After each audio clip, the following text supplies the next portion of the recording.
Hello everyone. Yan. Magandang gabi sa nagtatambay sa mga subscribers. Although hindi pa naman mga ating subscribers, pero big shoutouts pa rin sa mga nakaka-views po sa Facebook. Sa Facebook account ko, ilalapag ko na lang yung link ko ng YouTube channel ko para kung naisip kong mag-subscribe, i-subscribe na lang po. Sa ngayon, meron kasi akong isang kaibigan kung bakit ito. Nakita nyo sa ibaba. Yan. So, ginamit ko na daw yung dual video itong sa aking cellphone. Kasi sabi sa akin na dinadayo ko daw or tinatanggal ko daw yung salamin ko kapag gabi. Eh, sabi ko, nakakakita pa rin ako kahit na madilim, kahit na meron man ako salamin. Nakikita ko pa rin ba kahit man na hindi ko pa i-open yung ilaw. Yan nga, i-open mo yung ilaw.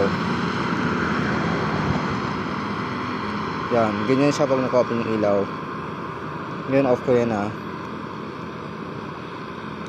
Yan. Ngayon, para sa sa isa kong kaibigan, hindi ko na siya mapangalanan kasi sabi niya, wag ko na daw siyang papangalanan. Kasi sabi, yun naman yung napag-usapan namin. Kaya, sabi niya, gawa daw ako ng pruweba na talaga hindi ko daw tinatanggal yung salamin ko kahit na madilim sa daan, nakikita ko pa rin yung daan.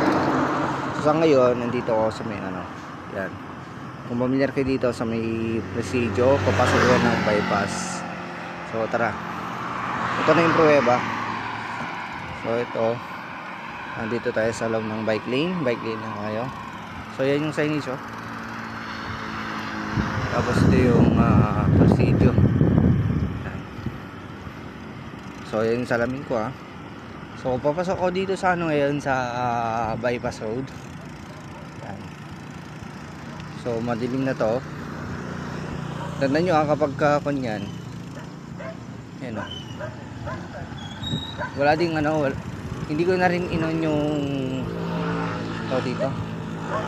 Yung ilaw dito sa aking video. Hindi ko na siya inoon.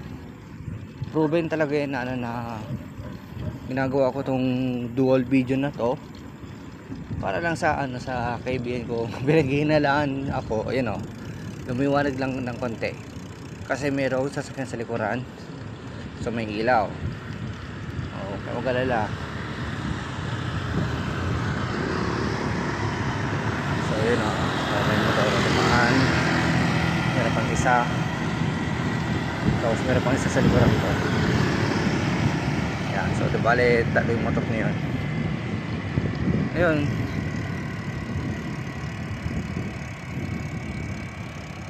Siguro naman kumbinsido na yung kumbinsido ka na talaga nakakakita pa rin ako sa gabi kahit na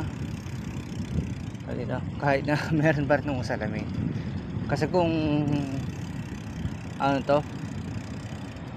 kung talagang ayun nakita mo, suot ko pa rin yung salamin ko, nailawan ako ng konti ng ng ilong ng motor. So yun siya, suot ko pa rin yung salamin, hindi ko yan tinatanggal. Ayun, tingnan natin na may motor ulit na makakasalubong ako. Ayan, may nakita nagre-reflect. So ibig sabihin yun nakita, naabot sa camera. Ibig sabihin nun, suot ko pa rin salamin ko, hindi ko siya tinatanggal.